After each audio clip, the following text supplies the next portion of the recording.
Hello, everybody. I'm Paul Beckwith, and I want to talk about a new report that has just come out in the last couple of days by the World Economic Forum. So every year for the last 21 years, near the beginning of the calendar year, they put out an extensive report analyzing the risks, the largest risks that a bunch of so-called experts see, um, on a short-term basis, like over the next 2 years, and on a midterm basis, and then on a longer-term basis. So that report has just come out, and I'll discuss an article that was written about it, and then we'll have a look at the actual report and try to see what's going on, especially see where extreme weather and other climate change related risks are fit in now.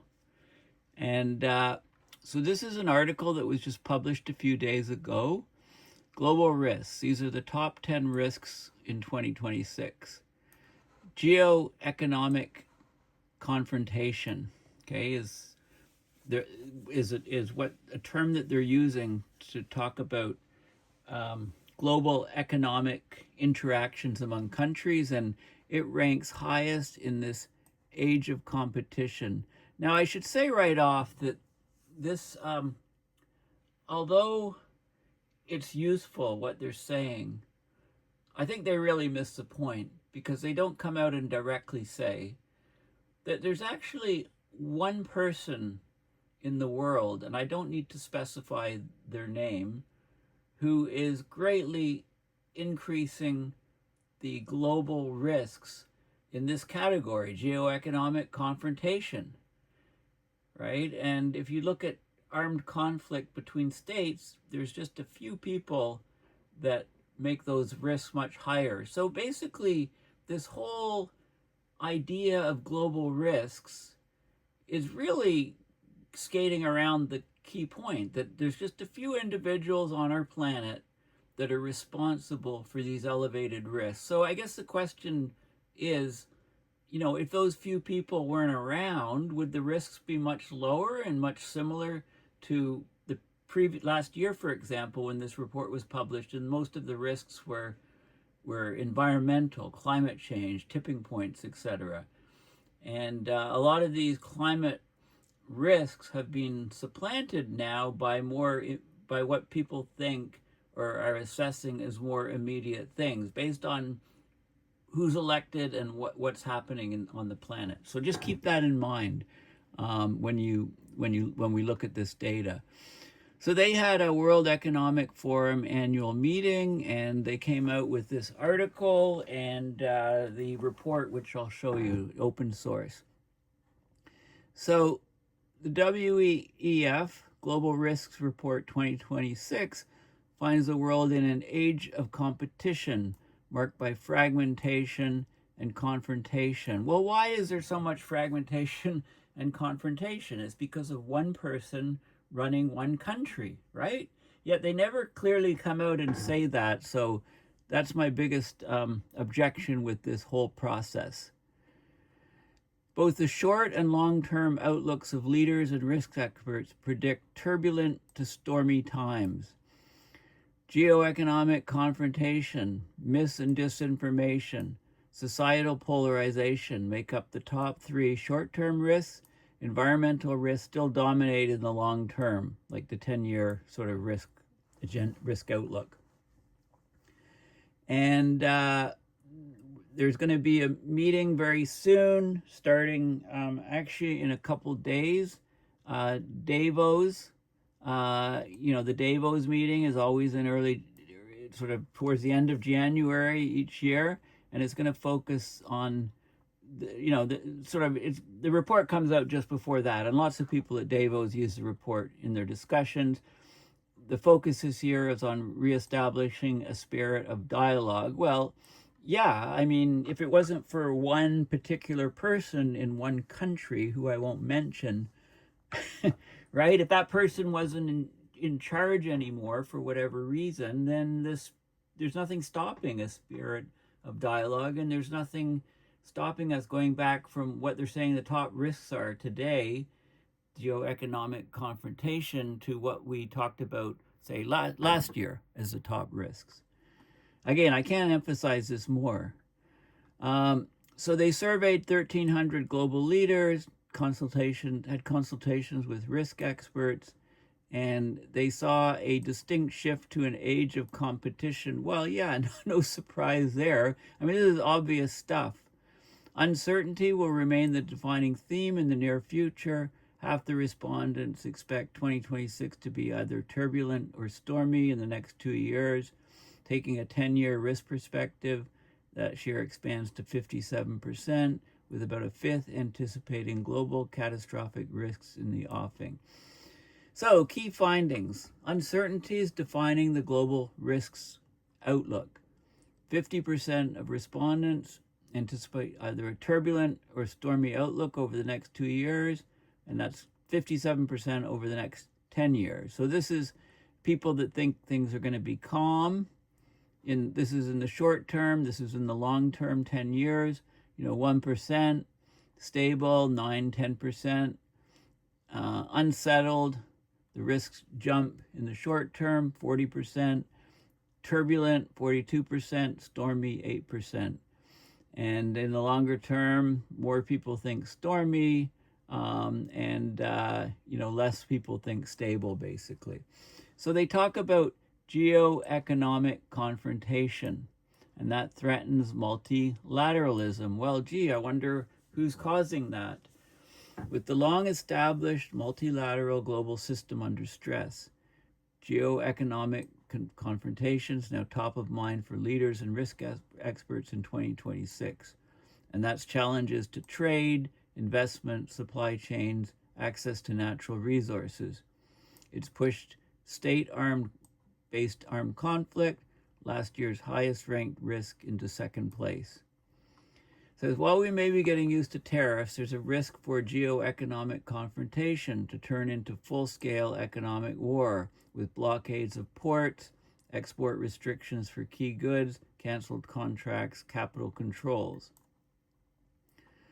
Okay, so these are some of the risks most likely to present a material crisis on a global scale in 2026. So geoeconomic confrontation, state-based armed conflict, extreme weather events is still very, very high up there, societal polarization, and misinformation and disinformation. So lots of different risks. And then they rank the global risks by severity. In the short term, 2 years, and long term, 10 years. So look what happened. Look at all the green things: extreme weather events, biodiversity loss, critical change to Earth systems, natural resource shortages, pollution. And then there's inequality, societal polarization, cyber insecurity, adverse outcomes of AI, misinformation or disinformation. So those things are still in the 10-year, dominated by the environmental things, followed by societal things and technological issues. Now, in the short term, this is rocketed up to first, geoeconomic confrontation. Notice the symbolism here. They're using orange to describe this color. Maybe that means something. State-based armed conflict here, misinformation, societal polarization, right? Extreme weather events is still high up, although it goes from fourth to number one in the long term, and you can see these other things, okay? So most people view that there's intensifying economic risks. Compared to last year, economic risk shows the largest increase in ranking over the next 2 years. Along with geoeconomic confrontation, the risks of an economic downturn and inflation, so the largest increases in severity and climbed 8 positions. Also, there's the risk of asset bubble burstings jumped up, right? So there's mounting debts, economic downturn, uncertain returns on investments in frontier technologies, AI, quantum, and so on. Okay, this is the idea of an economic downturn, 2026 to 2028. There's a lot more people that think the risk is much higher. than did it previously.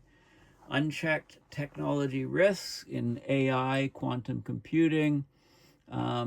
It's causing fertile ground for growth, right? It's causing lots of growth, but it also risks raising, it also raises the risk levels, especially AI impact on the job market, social stability. Mis and disinformation, very high up there. And especially with AI allowing you to create videos, etc., that you can't distinguish from reality. I think it doesn't mention that. I'm just saying that myself. And the adverse outcomes of AI technologies, more and more people think it's going to happen, but it's definitely in the next 10 years, some even in the next 2 years are saying the risk is much higher. Societal polarization. The decline in health and well-being, economic downturn are closely interconnected to societal polarization.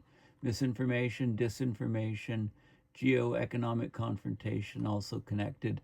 And they show the different risk categories here in these plots. So you can see inequality in the center here, societal polarization, erosion of human rights, and then you can see decline in health and other misinformation, disinformation, and different risks. Environmental risks drop, but remain high in the long term. Okay, they're just being supplanted by what people are thinking of right now. I mean, when the people thinking short term, their worries, you know, they're still aware that these things are huge, but they're putting them off and saying there's other more pressing non-environmental threats right now. Okay, so this is what they're saying in the short term. So look in the long term, and I'll go through the report to go over these in more detail.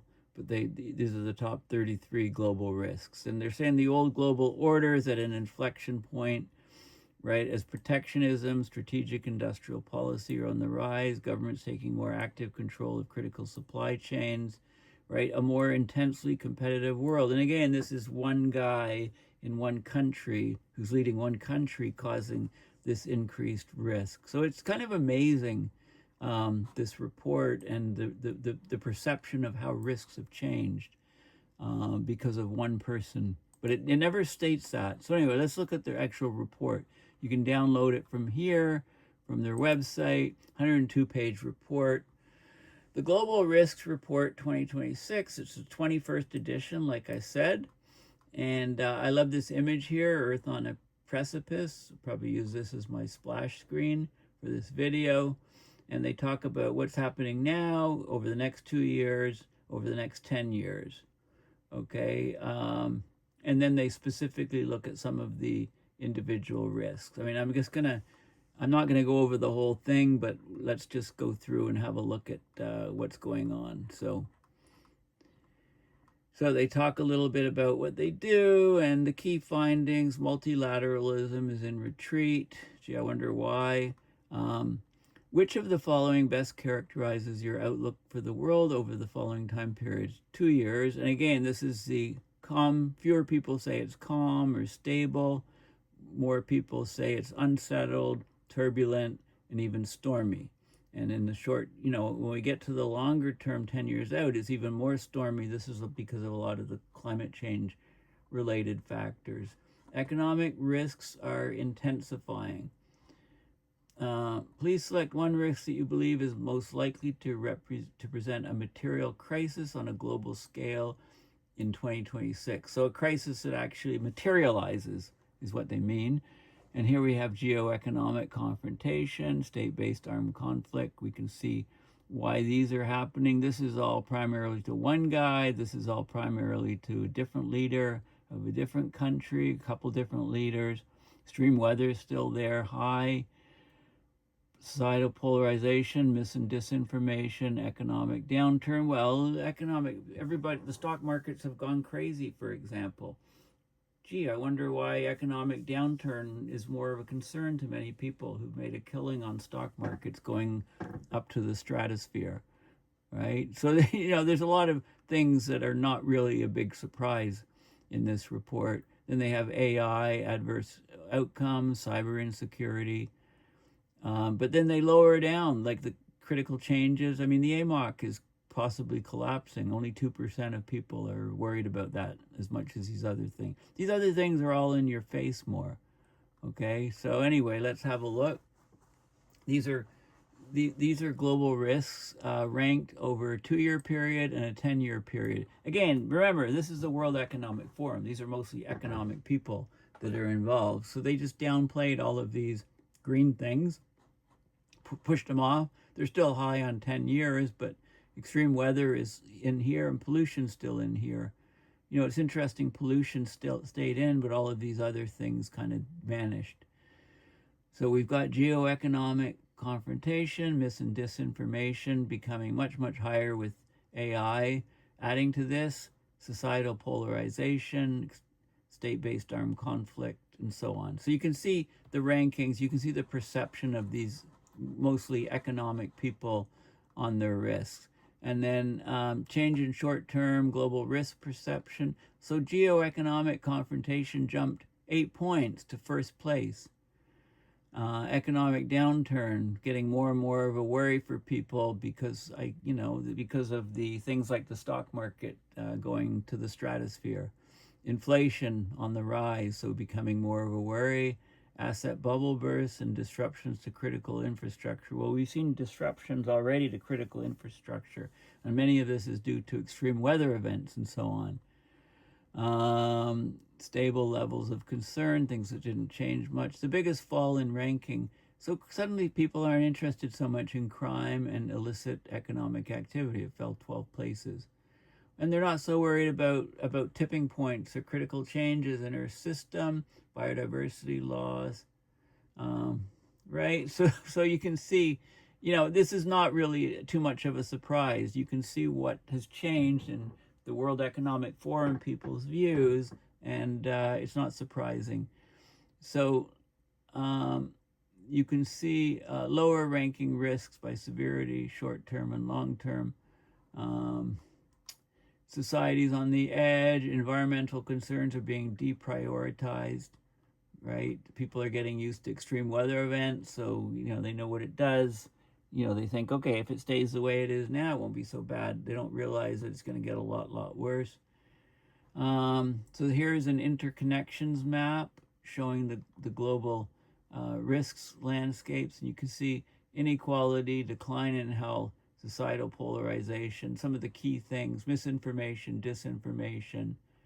And here we have geoeconomic confrontation which is rocketed to the first, interstate violence, and so on. You can see how things are connected, and the stronger the lines, the darker the lines, the stronger the connections between the things. So new competitive orders emerging, and then this is relative severity of global risk, short-term and long-term. So long-term is here, short-term is here, and so you can plot where things fit on both of these scales, and you can see what's been happening here. So geoeconomic confrontation has just shot up here as being having both midterm severity, long-term severity in the midpoint, and rocketed up to first place in the short-term severity.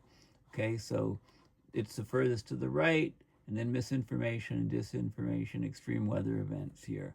Okay, so you can see there's lots of good graphs depicting things. These are different risk categories. So, economic has shot up, environmental still there, but mostly, it's longer term. This is long-term 10 years outlook, so it's still got that risk, but economic has moved up, has jumped up. Political outlook, multipolar or fragmented order, middle and great powers contests, right? Well, gee, again, I wonder why. I mean, this area, this should all be orange again, right? Increasing that risk. And then some more sort of views. I mean, this is showing an extensive list of the top 33 again. They repeat a lot of things in here. Like they keep showing this over and over. I guess they want us to understand it. World in 2026 on a precipice. Current global risk landscape. right? So, they show the same thing in multiple ways, multiple, charts and graphs. And there we go again, right? It's very, very repetitive, this report. Then they show who's different stakeholder groups and how they're evaluating the risk, right? Not everybody agrees. Like civil society has geoeconomic second, and academia, international organization, government, private sector all rank it higher. Civil society still has extreme weather as third, but these other groups, you can see how it's lower, and so on. So you can see, and then they do it by age group, okay? The age of people judging the risks. So young people very concerned about misinformation and disinformation. They're better in tune with the AI stuff. 30 to 39-year-olds, same thing. Young people also understand extreme weather, whereas the older, as you get older, well, it's a bit further down the list and so on. So it's interesting. You can see how the demographics affects it. Long-term risk, right? Lots of green here. This is from 1 to 10, right? Again, and then there's the graph, the plot here. This is long-term risk. This is short-term risk. So, again, just to repeat. They just keep repeating the same things over and over again. And then long-term risks by age group.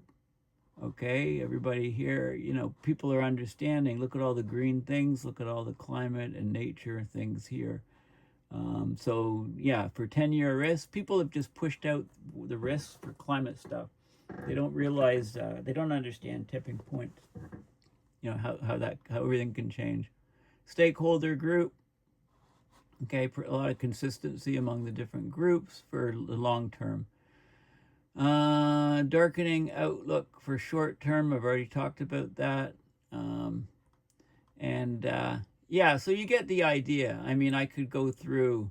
There's loads of stuff, and then they plot some maps of stuff, and then geoeconomic confrontation versus disruptions to a systematically important supply chain by income group.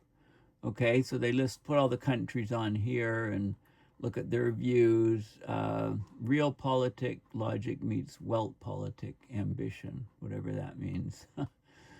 Okay, more of these things. Geoeconomic confrontation. So they show here in the center here, and they show the links and connections to like inflation, debt, economic downturns, lack of jobs, unemployment, societal polarization, all of these different things, try to connect them. Deteriorating rule of law across OECD. Yeah, well, who's attacking all of these international institutions? Well, again, it's this orange guy in one country, is the big instigator, and then a red guy in another country.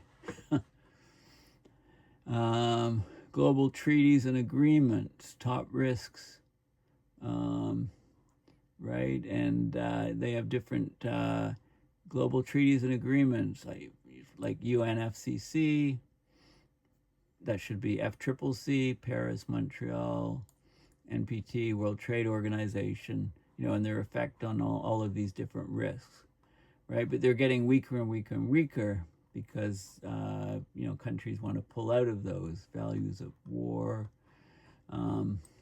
I think I'm going to, so there's geographical breakdowns, right? World maps showing different things.